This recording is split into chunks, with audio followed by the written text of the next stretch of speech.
Are you ready to boost your confidence when selling so you're able to close more deals? Nikki Rausch will show you how to build a foundation of skills and a mindset that creates sales success without feeling pushy or salesy and without fear of rejection. She is a sales strategist and coach with more than 25 years of sales experience and is master certified in neuro-linguistic programming. This is a radically different approach to selling.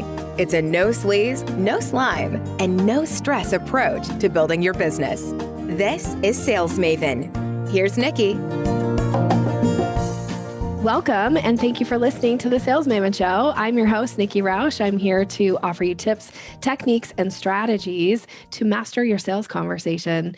Today's episode is an on-air coaching call with one of my favorite people, very long-time client, Geraldine Carter. Geraldine, welcome to the show, friend. Thank you, Nikki. I'm so delighted to be here. I'm so delighted that you're here. I have had the great privilege of being a guest on your podcast, I think 2 times. Is that right? 2 times? Yeah. Yep. And so I feel super I don't know, it feels special that I get to have you now on my podcast. Now I know about you, but in case somebody hasn't met the brilliant Geraldine Carter yet, will you tell the audience a little bit about you and your business? Sure. Yeah. And before I say that, you just made my day like 6 times. Thank you. So my business is She Thinks Big Coaching, and I'm a business coach and strategist for CPAs and accountants who make between $200,000 and $2 million.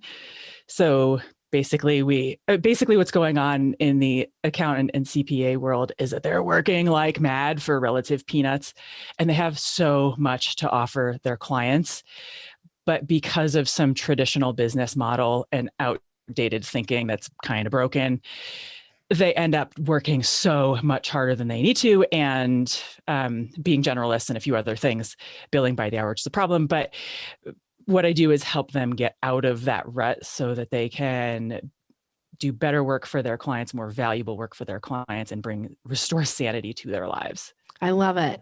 And you've been doing this, I feel like, for a while, and you have such an extensive knowledge base that you bring, having run and operated some businesses yourself. You have such a great background when it comes, I think I always want to say, you have such a head for finance and the way that you coach your clients through that. So that wasn't really a question, but that was just me talking a little bit about you and what I know about you and what you're doing. So how are your clients typically showing up and finding you? Are they mostly coming from the podcast? And will you talk a little bit about your podcast? And Sure. So the name of my podcast is Smart Strategy for CPAs. So it's really specific on business strategy for CPAs. And some of my clients, they find me a few primary ways. Some find me through the podcast, and they will sometimes find me via other CPA podcasts that I've either been mentioned on or been on. Some find me via Google. They will Google business coach for CPAs. And when that works and a client calls you up because of that, it's like magic. It is really a wild experience. I found you via Google and I need your help. When can we start? It's a really wild feeling. And some of them, I write a daily email list to my audience, which when we were working together, I probably was not writing them even once a week. It had probably been months. So now I write one single tidbit of value daily that is directed towards the kind of concepts that they need to kind of get familiar to and cottoned onto. So those are the main avenues that people come to me. That's so interesting that you brought that up, because I actually was going to ask you about this privately, because I am on your email list. So I get your tips, and you have done such a great job of providing exceptional value in these tiny little, super easy to read, super easy to scan, and yet valuable content that you're putting out on a regular basis. I love it. You're doing such a great job. And so what was the shift for that? And what have the results been for you on that? So a few people I knew were doing daily emails, and they said it was the best thing they had ever done for their business. And, I had some massive resistance to it, but whenever somebody says it's the best thing I've ever done for my business, I sit up and take note. So it was around Christmas time. I just made myself, I was like, just start, stop obsessing about how you're going to design it and like Zapier it all up and make it all connected. And you're going to have this repository of 40 email, like, no, just start writing. So I made myself start writing, and I set a really low bar, like just get 4 out a week. And I did. And with, I didn't always hit the target, but I got myself moving, and it has gotten easier. I think I've gotten better at it. And I'm starting to feel a lot more solid in what I'm saying, because I hear back from the listeners. They'll write back and they'll be like, "Oh my God, preach, hashtag." And so I know I get great feedback about when I'm hitting the target, like what hits the target, what resonates, and what sort of kind of like misses. So, that kind of feedback from your audience when we're all in this virtual world and with a podcast, an e-news list, or a daily list or whatever, you can't see people, you can't read the look on their face, you can't see a response like you can when you're in an actual audience live in person. So that having the daily list makes it more of a conversation where I actually get feedback. I can't see faces, of course, but maybe I get emojis, but I get more of a feel than just sending out a weekly newsletter that, may or may not get responses. So I get more engagement, and I can get, like I said, more of a read of what's hitting. I love it. I love it. And I'm so proud of you for doing it, because I know that you sometimes struggle with the I want it to be perfect, so I'm going to wait. But the fact that you're doing it, and it is so great. And I look at them all the time and I'm like, oh, good tip. So I love that one, and of course they are tailored towards CPA. So it doesn't always apply to me, but I just think you're doing such a great job. And, I've been doing this in my own business. I've been talking a lot about this with clients too, is the importance of really staying in front of your list. And, I had this conversation last week in a masterclass, is that you don't send emails for the people who are going to unsubscribe. You send it for buyers. You send it for the people who, and that's who you have to focus on. So instead of being so focused on all these unsubscribes, be focused on the buyers, not the unsubscribers. They don't count in this particular situation. 100%. They do not count. Ignore them. If they unsubscribe, be like, yes, message not for them. Done. Moving on. Yep. Bless and release. You have to, bless and release. And who cares? You're not trying to sell to everybody. You're trying to nail your message to the people who want to hear it. And I'm a ruthless fan. I'm a fan of ruthless unsubscribing. Don't listen to everybody. I unsubscribe ruthlessly to things, because I just got to filter, and people are doing the same. They've just got to filter out stuff that doesn't apply to them this year. Maybe they'll come back. If they don't, somebody else will. That's right. That's totally right. I love it. Well, how can I serve you today? Let's dive in and talk about, because I feel like you just have really amplified your business in these last couple of years. You've amplified your presence, and what can I do? How can I serve you? So, big things are happening. It feels like a wave is lifting up underneath me. When you're at the ocean and you're kind of out in the, beyond the surf, and the waves lift you up and you're like, woo, that's fun. Yeah. So I just did a website redo. It just went live last night. It was awesome. Congrats. And I'm going, thank you. It's so great. I'm so excited for it. And I'm going on a podcast tour. I already have 2 booked. And what I need is help with stories and talking points, and the way that you weave in these tiny phrases that are with my one-on-one VIP coach, the client that I'm coaching, or oh, I just did a masterclass on, you have these tiny snippets that you insert so strategically that, stick in the back of people's minds. And what would really help me is to have a couple of stories that I can key in on, that where the right point is made, and I don't sound, you can't read faces, so I don't know what hits, and I don't want to hit the wrong tone. And then a couple of key mentions, phrases that I need to weave in. Okay. So a couple things is, first of all, my suggestion is look at, usually you have kind of a topic that you've either pitched to the podcast or they've asked you to come on and speak about, right? So when you look at that, you do want to have, what is the key, 3 or 4 points that you're going to make, or something you're going to teach, or, so do you have those? Yes. Yeah. Okay. So take one, for instance. Are you willing to share just a little bit about it so I can, okay. Yeah. What's the first one? Do you want the story itself or the point I'm trying to make? The point you're trying to make. Okay. So the point I'm trying to make is that because CPAs get so busy in their business, they can sometimes overlook giant piles of money for their clients and therefore for themselves. Okay. So this is a really easy story to work in, because I know from coaching you for a while that you have some big stories of clients where you've helped them find a lot of money in their business. So this is a story that like I'm thinking of one, but really it'll make more sense if you think of one. One particular client that you worked with in the last couple of years, where this idea of like overlooking these big piles of money.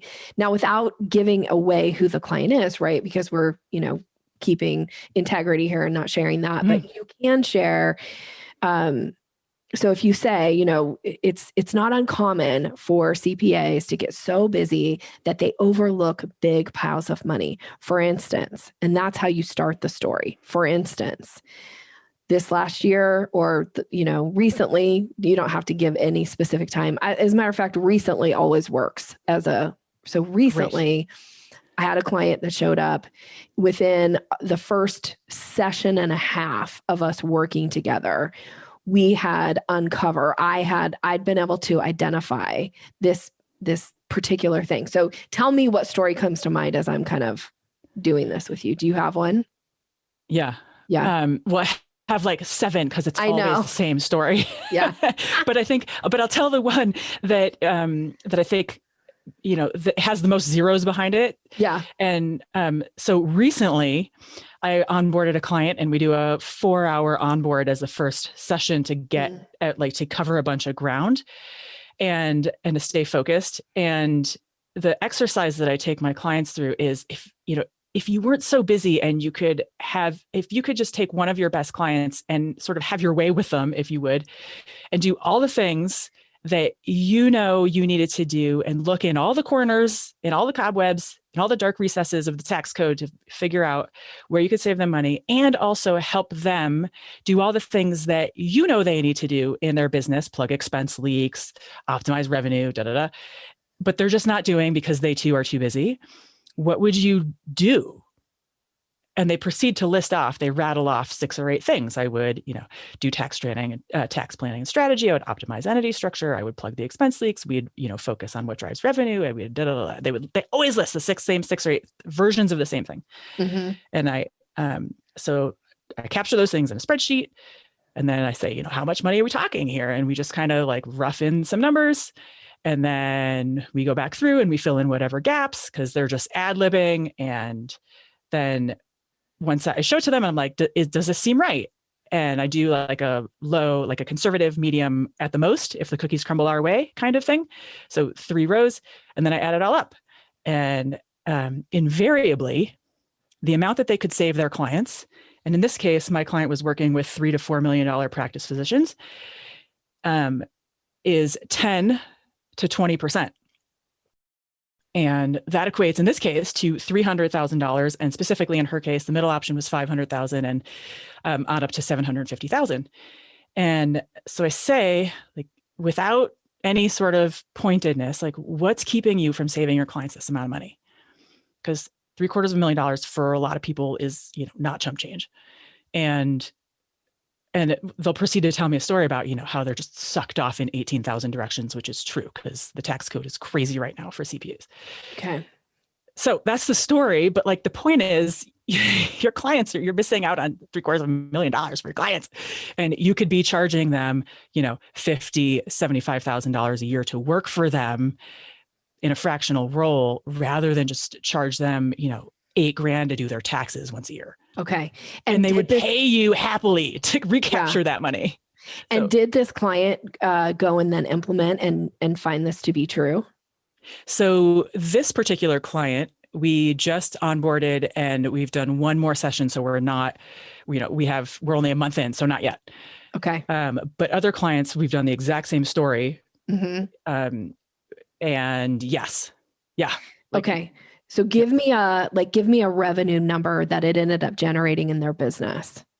$150,000 inside 10 weeks. That's pretty significant. Okay.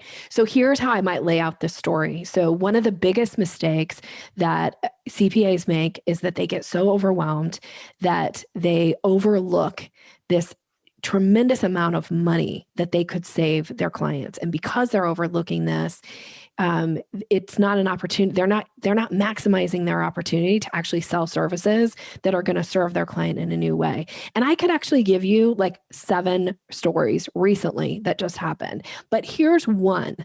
I worked with a client, and in the onboarding process, our first session that we did together, I walked them through a process, a step-by-step process, and we identified that one particular client that they had, this could save, a couple $100,000. And that was just for one of their clients. Now, in the end, by implementing the thing that we did just in the onboarding strategy, they were able to go out and bring in, now I can't remember what the number you said, like within 10 weeks, 50,000, was it 50,000? I'm making that So up. for the 10-week client, it was 150,000. Thank you. So just within 10 weeks, we were able to bring in $110,000 into their business. Now, imagine if you're a CPA listening to this right now.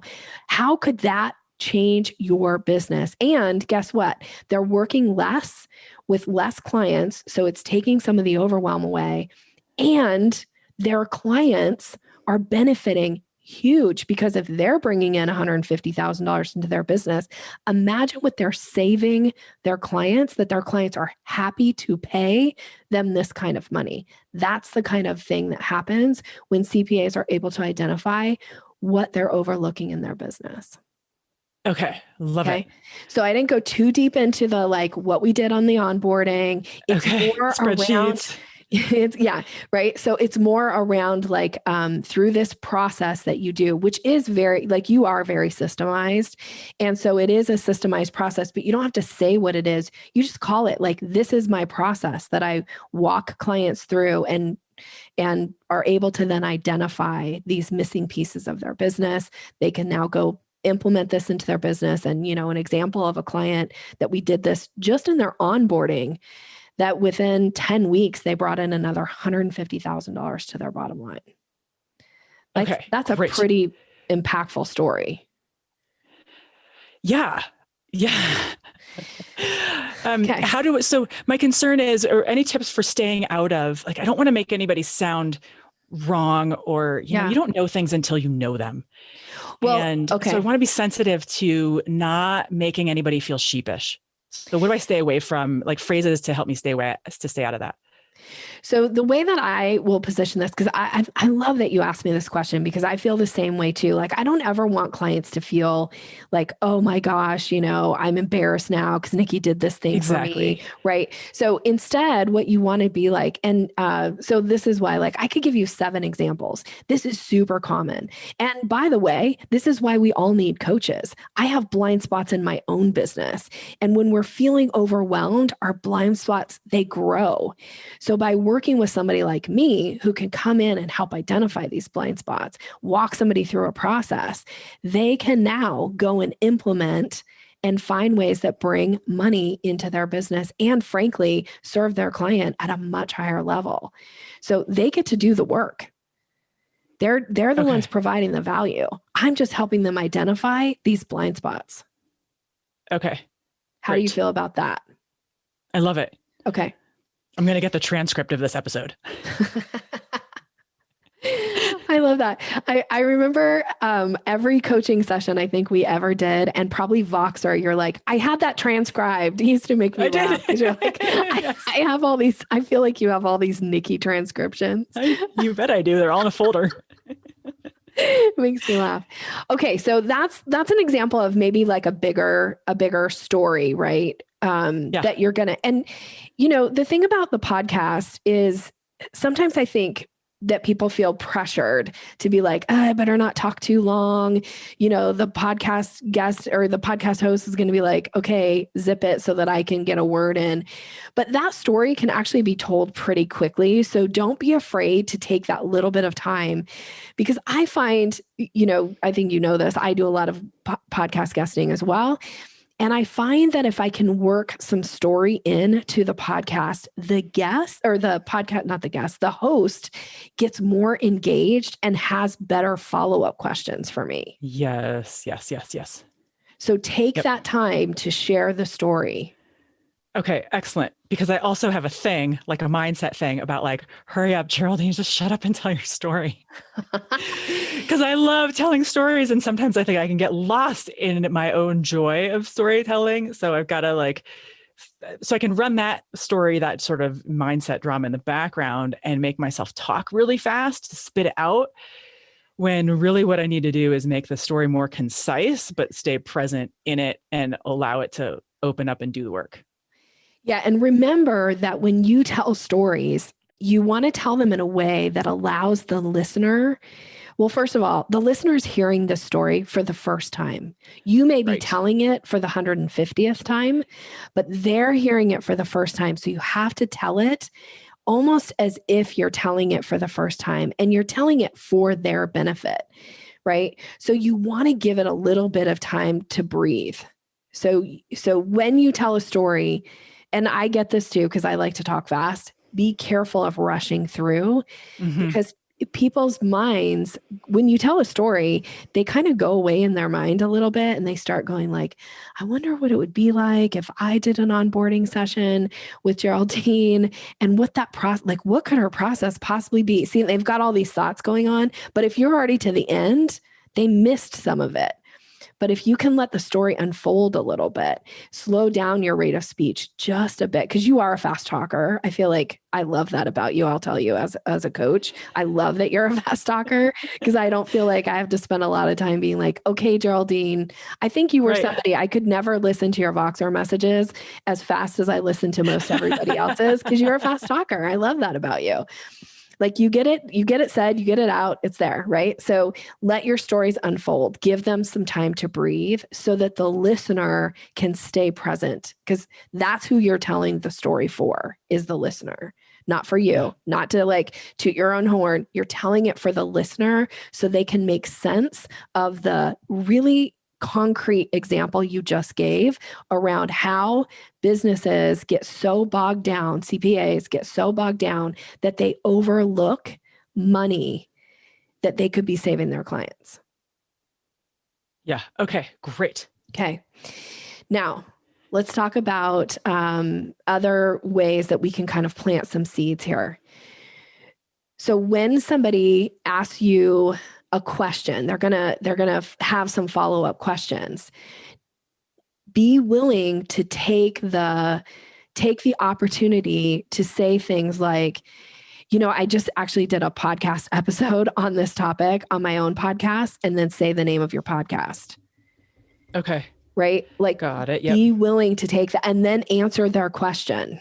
If you just say like, oh, my podcast, and then you go on, what happens for the listener? The listener's like, well, what's the name of her podcast? Like, how am I going to go find her? Right. And we want to make it super easy for the listener to get whatever next step they want. Now, if they're not interested in your podcast, they won't be turned off by the fact that you drop the name of it. Yeah. But yet the person who is interested will find value in the fact that you were able to drop the name. And you don't have to go into a ton of details like, my podcast and the name of it is this, and you can find it on all your favorite podcast apps. As a matter of fact, we're really popular. And then that's too much, right? But if you just say the name of your podcast, or, that's such a great question, and it comes up a lot. And I just did a podcast episode about it. Here's what I shared on the episode, or here's a portion of what I shared on the episode. Yeah. Actually, if you say, here's a piece of what I shared, or here's a portion, that implies there's more. So as a listener, if they like whatever it is, that little nugget that you give, they're going to want to go listen to that podcast episode. They'll go search for it. Some of them won't. Okay. And can I say would it be a good use of my time to, well, this is me like being a fact finder, but I'm imagining, having my top 5 episodes that I happen to know the titles and the numbers of, like episode, if you want to know more about pricing, I just did 2 great pricing episodes with Jonathan Stark. They're 111 and 106. You can find it at smartstrategiesforcpas.com/111 or /106 if you want to listen to them. Like, does that kind of fit in what you're thinking about? I feel like you're getting a little too much detail. Like that feels a little extra, because the way that there's nothing wrong with what you just did. It's if the guest is asking you, or I keep saying guest instead of host. I don't know what my problem is today. So if the host is asking you a topic like, one of the things that my clients often report to me is that pricing is such a struggle for them. Why do you think that people really struggle around pricing? Right. So I don't want you to go like, oh, I just did this two podcast episode with so-and-so. It's episode 101 and 102, right? Because now it's sounding like it almost can go into a little bit of like sales mode. Okay. We don't want it to be sales mode. So you could say, I just did a 2-part episode where I brought in expert so-and-so, and we talked about this pricing. Here's one of the things that is super challenging for people around pricing. And when you say, here's one of the things, or here's a portion or a piece, it always implies more. So then they're going to want to go check it out. And then you could even say, and if it's helpful, I'd be happy to share with you the podcast episodes if you want to put those in the show notes for your audience. Like that's another way to plant that seed, because the host actually probably would actually love to have the links to put into their show notes. Yes. Yep. They would. Yeah. Okay. Great. And you can also ask at the beginning, before you start to before the guest, see, I just did it again, before the host, before the host hits record. I don't know, but I find most of the time they'll say, do you have any questions? So this is a time where you could actually ask the host if something comes up and I have a resource available, like a free resource, is it helpful if I offer to give that to you to put in the show notes? Or like, how would you like for me to talk about that? Because they'll tell you. Okay. They might say, and they might ask you the question, do you know what episode that is? Or like, give them a time to have some banter back and forth with you too. Yeah. Okay. That's easy. I do the same thing for my hosts, guests. Just kidding. I love you so much. Thank you for making me not feel like it's only me. I had to think for a second when they come on, because now they're one and the same, right? Yeah. When they come on, I do the same thing for them. I'm right. Like, do you have something that you want to mention? And I tell them, I do that kind of like not song and dance, but song and dance with them at the, because we want to do that for each other, right? And it just makes the episode smoother when there's mutual understanding that, say this, but anything extraneous, like anything beyond it, we can put it in the show notes and we'll say. So, okay, great. I love it. Okay, good. Be ready for those opportunities. And then think about what else do you want to plant some seeds around? Whether it's like a strategy session or some type of a service that you're offering, and you don't have to plant seeds every single time you answer a question, but you do want to plant seeds more often than not. And you can drop different things. You could drop the thing about the podcast. The other thing that you could drop is, one of the things that I've started doing regularly now is sending out these tiny little tips and techniques or thoughts for CPAs. And I do this regularly to the people who are in my community on my email list. And I get a lot of feedback. And one of the biggest, so if they're saying like, what do you think people's biggest challenges are when it comes to being a CPA? So I'm just making up questions that they might ask you. So that's an opportunity for you to say, I actually have an answer to that. And one of the ways I have an answer to that is because this last year I've started actively sending out tips and techniques and suggestions for CPAs on a regular basis. And I get a ton of feedback from my community, the people who get these, daily emails, if you want to say daily, or, these emails. And here's the thing that people get the most excited when I share tips around this. So this is why I know this is their biggest challenge. Okay. Because that also then plants the seed of like, oh, I should probably get on her email list because I want the answers to those things. And I wouldn't actually, this is so great because I wouldn't have thought of planting a subscribe to my newsletter seed. Yeah. Which is why we have coaches, because we all have blind spots. Yeah, exactly. So, I mean, that's the thing, right? You're doing, and also because I want you to maximize the people who are getting the value out of, if you're spending time writing these, and you're doing a great job, you're putting all this great content out there, let's make sure that people know they can get access to it too. And building your email list. I mean, I feel like this is my yes. preach thing. It's so important to build your email list, to sell to your email list, to start to establish the kind of ground rules of what it means to be on the list. And for you right now, what it means to be on your list is people have this amazing opportunity to learn in bite-sized pieces from you. Yes. Okay, great. All right. So I've got the seeds I think would be most useful to drop are podcast, subscribe to my newsletter, or, I have a newsletter, one could subscribe to it. And on like my one-on-one custom VIP coaching. Yeah. Which is a mouthful. And wow. That's awesome. And the only name that I can come up with that's any better is That Would Be Paradise, because one time I was talking with a prospect about possible goals, and I was like, if you could just dream and have anything you wanted, and she proceeded to do that. And I said, if we could be, if that was possible, and she's like, before I even finished my sentence, she's like, that would be paradise. And I was like, oh, okay, that's the name of my program. So sort of like when one of your clients or somebody was like, oh, it's like a staircase. Exactly. Right. Yeah, I love it. So anyways, that's the best name I have at the moment, but it's so much more, well, I don't know. Anyways, the point is the seed that I need to drop is around custom one-on-one coaching, 4 months accelerated, because that's really where change happens, is when you commit to like taking the battleship that is your business and pivoting it in a new direction.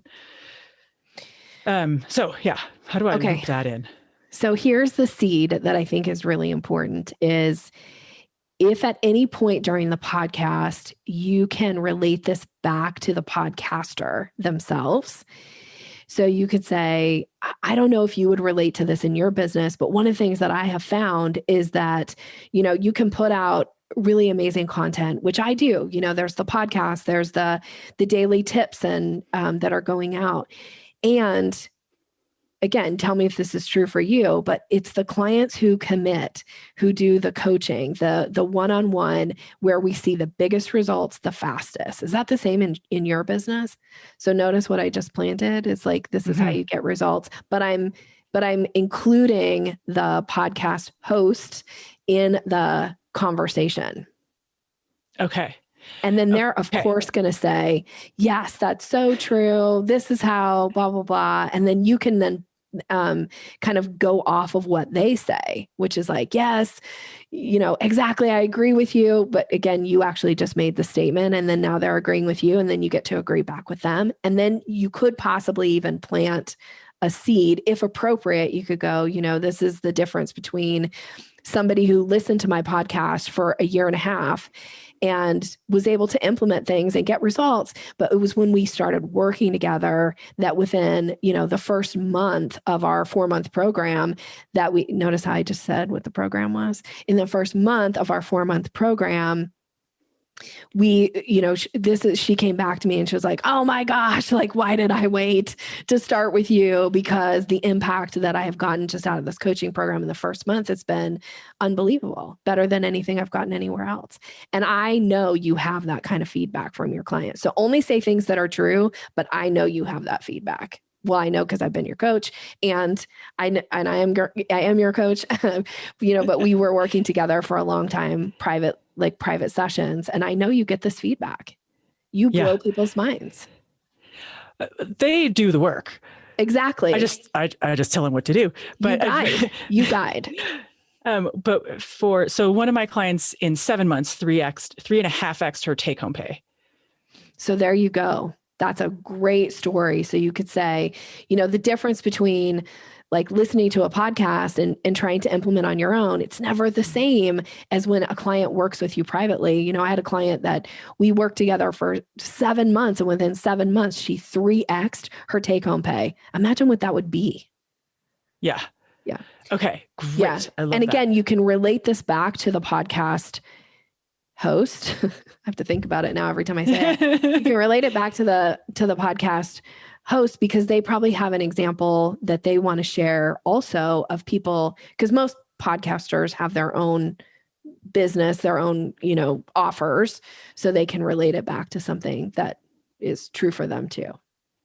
Okay. And if they're not coaches in, I'm trying to think of I would say in half the cases of the podcasts I'm likely to go on, they have businesses, but they're not kind of coaches or consultants in the same way in the space that we're in. Okay. One of the ways you could say is, I don't know if you've ever found this as a client who was in a coaching program, but when you do that one-on-one work with a coach, that's where your results are amplified big time. For instance, I had a client that in 7 months, we 3x'd her take-home pay. And this was somebody who had listened to the podcast for a while, liked it enough to take that next step with me. But it was by taking that next step, that's where that's where the action is. That's where things really start to take off. I don't know, has that ever happened for you as somebody, have you done a coaching program recently where you found that to be true? Okay, great. Any other? Well, it's not short, so I don't know if you want to tackle it now, but if not, we can pick it up in one of our one-on-one sessions, which I can't wait to put on your calendar. Can't wait for you to put it on my calendar either. I've had a few other irons that I needed to move out of the fire first. Okay. But here it is, and you can decide what you want to do with it. But the story is, the problem is that there's a lot of traditional, there's like a giant, there's a gravitational force to do things the traditional way in the industry. Uh-huh. And there are wide open lanes of opportunity. And my story is this one time I was tootling around on my bike in China. And if you've never been there, the scale of the infrastructure and the size of it going in is just it blows your mind. It's so big and so fast. And I was on this overpass and I looked down, there was a brand new 8-lane highway going in from where I was down, cutting through Laos to get to Bangkok. And the blue sign was this way, Bangkok, that way, Beijing. And the blacktop was baby bottom smooth. And you know what was on the highway? A man in flip-flops with an ox towing a wooden cart. There was nothing on the highway. The lanes were wide open. And if you wanted to get on, you could get on. You could step on the gas. And it's kind of like people are stuck in traffic, leaning on their horns and frustrated, but they can't see wide open lanes just because where they are. Mm. So I don't know if that translates. And I'm also sensitive to how's that story going to play? Because it's a true story, but that doesn't mean it's going to and you can't see your audience and you can't recover if you strike the wrong tone. Okay, let me think about how I would work this in. So I actually love this because it takes it out of the context of actually hiring you, and it puts some context that starts to make their brain go am I just sitting in traffic? And is there a wide open highway that if I could just get on, things would change? So maybe the way that I would position this is, as somebody who's traveled, I always think back to a time when I was in China on my bike and they had built this, 8-lane highway perfectly paved, beautiful, smooth, easy to ride, drive.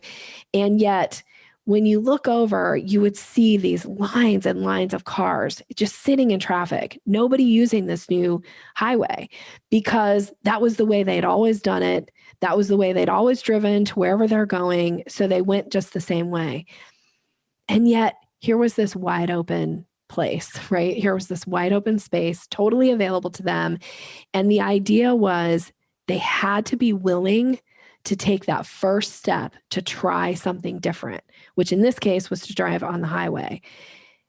And what freedom comes from that first step, because now you're no longer sitting in traffic, you're moving, things are happening, you're getting to where you want to go so much faster. And I find that most CPAs have been indoctrinated into this idea that it's always been done this way, so it should always be this way. And sometimes, like, the saying, like, what got you here won't get you there. Mm-hmm.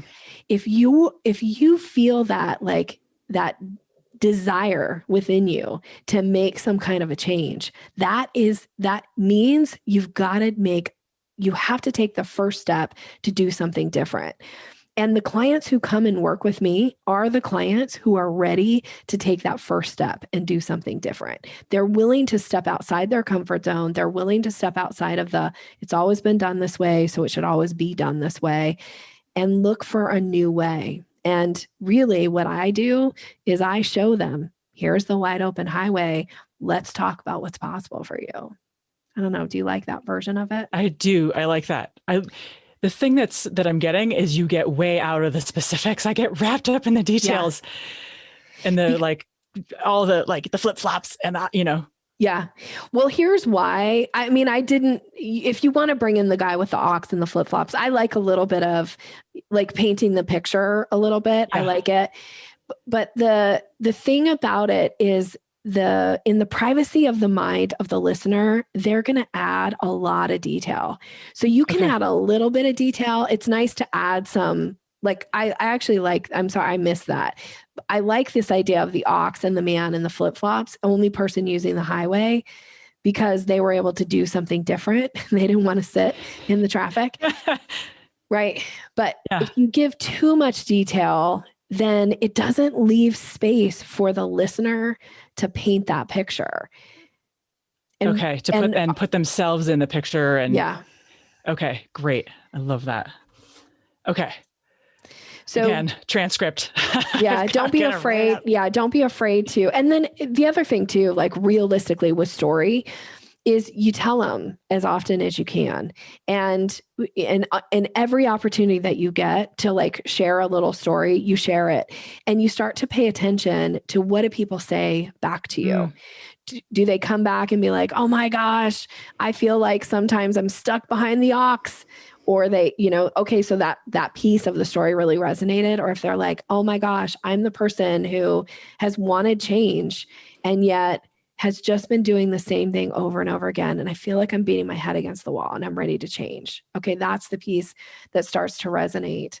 So when people comment on your stories, ask them like, what part of the story stuck out for you? Or what part, what was your favorite part of the story? And people will know, they'll know exactly. Sometimes, don't be surprised, they will tell you their favorite part was never any part of the story you told. Yes. They'll have painted the picture themselves. Yeah.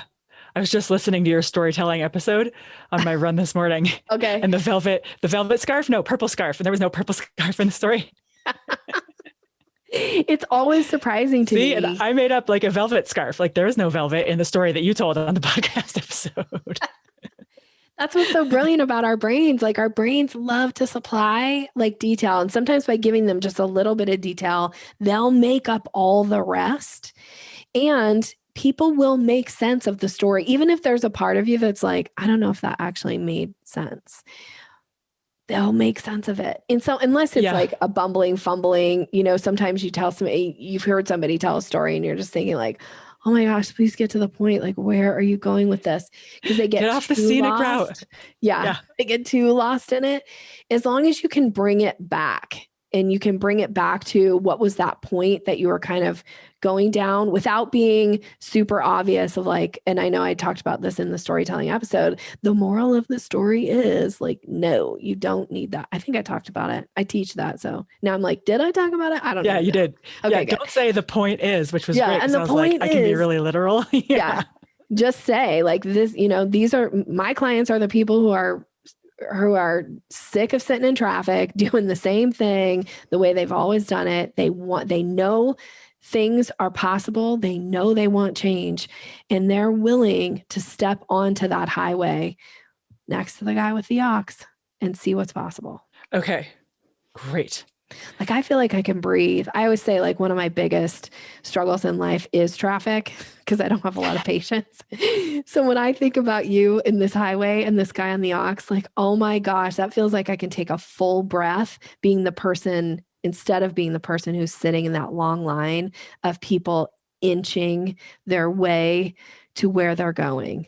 Oh, it's painful. Yeah.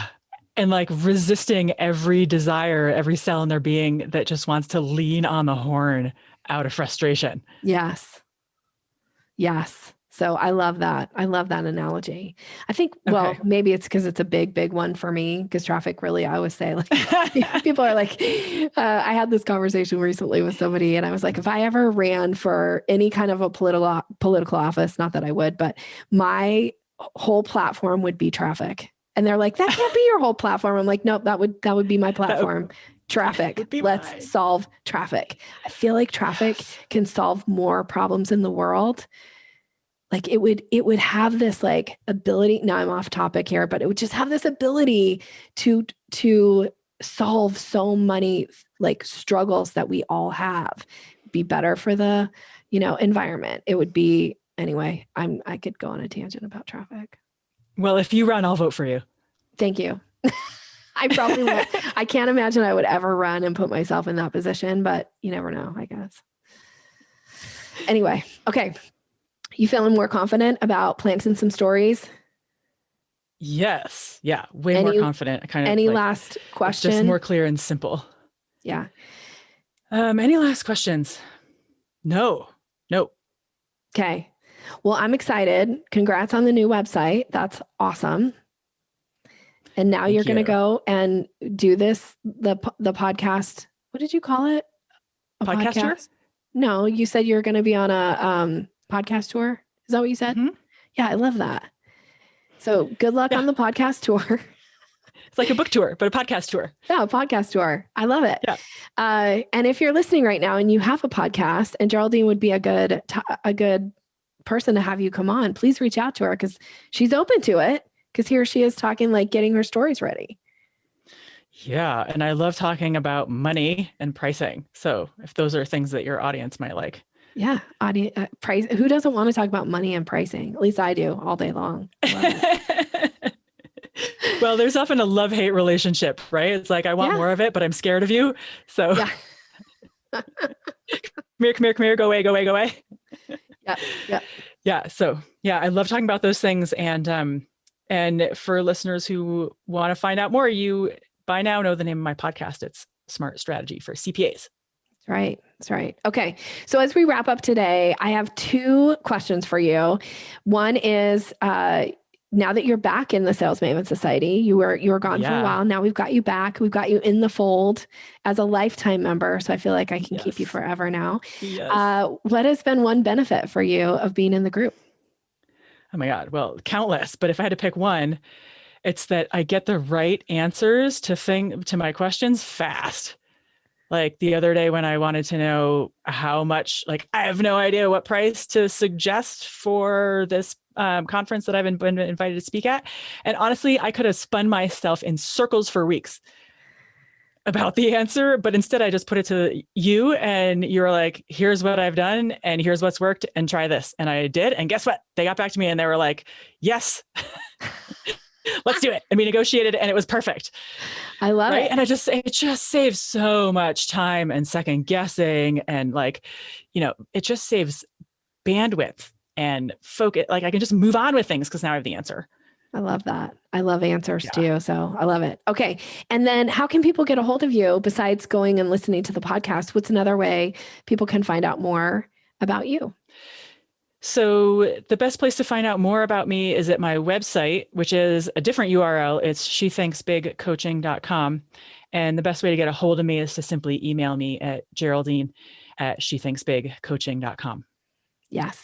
And we will have Geraldine's contact information in the show notes, so it'll be there for you. I feel like we should probably, will you send my assistant the links to the pricing episodes? Because we should put those in the show notes too, I know we were talking about it in the form of the story, but I'll bet people want to listen to that. So let's get those in the show notes. Yes, happily send those over. So listener, be on the lookout for those. And pricing is the single fastest thing you can do. Getting your pricing right is the single fastest thing you can do to generate more revenue in your business. And you're probably underpricing. It's almost always true, isn't it? It's so rare that I run into anyone when I think like, oh, I think you're overcharging. It's so rare. It's so rare. There's almost always room to go up. You've just got to be able to get the words out of your mouth without sweating. Without sweating. Exactly. All right. Well, thank you for being here. As we wrap up the show today, if you've been listening to the podcast, you know that 2021 is the year of the question. So I have another question to give you to put in your toolkit. And I actually picked this. I'm going to give it to you in two different contexts, because one was for Geraldine and knowing what she wanted to chat about this morning. So here's the question. The first way that I was going to say this: somebody is talking to you and they're interested in a particular topic, but they've shared a little bit of information with you that makes you think they would be a better fit for some other service that you provide. So here's the way you might ask this question. You mentioned that you wanted to talk about, and then you insert whatever the context is. So in this particular case, you mentioned that you wanted to talk about doing some one-on-one coaching, yet I suspect a better fit for you right now, based on what you've shared, would be the Sales Maven Society. Would you be open to hearing about that? So if they still want to talk about the private coaching, then of course you do talk about it with them. But if it makes more sense for you to recommend something else, stand in your place of authority and give that to them. So I was thinking about this in the context of the podcast. And if you are the guest on a podcast and somebody asks you a question that you feel like maybe it would be better to talk about this other thing, you could always change this question a little bit. And you might say, you mentioned, or I know you just asked me about such and such, but I'm wondering if I might be able to give you a better answer if we focus on this idea of where are these places that people are overlooking, how to better serve their clients. Would you be open to me chatting a little or sharing a little bit about that? And now you get to change the context a little bit. I doubt that the host is going to say no. They might say, oh, I want both answers. Or they might be like, yes, because you're the expert and you get to then talk about what you want to talk about. All right. So that's a little context. I know I gave you a little bit more there than I normally do, but that was kind of for Geraldine's benefit. Okay. So if you want more of these answers, if you want quick answers, if you want to stop spinning your wheels and struggling to figure out what to do next, then come join the Sales Maven Society, because this is the best place where you and I can connect. You bring your questions, your concerns, your challenges, the things that make you spin, and I am going to give you answers. The group is going to support you. This is the place to boost your confidence and really hone your selling skills. You can join the Sales Maven Society right now by going to salesmavensociety.com. This is a monthly membership. And for your first month, I have a special code for you that's going to save you $100 off of your monthly membership of $147. You can come right now for $47 for your first month. Enter the coupon code 47trial, the number 4, the number 7, TRIAL, and then it'll take $100 off your first membership or your first month. Come hang out with us, see what's possible for you. Come ask some questions and see what happens for your business when you have quick answers that you can go and implement. And if we haven't connected yet on social media, please reach out and connect. Instagram, I tend to hang out on. LinkedIn, I tend to hang out on. I know Geraldine's on LinkedIn, so you can connect with her there as well. And I hope to hear from you soon. Thanks so much for listening. Take care. Thanks for listening to Sales Maven. Visit us online at yoursalesmaven.com/maven for more resources to boost your confidence and skills.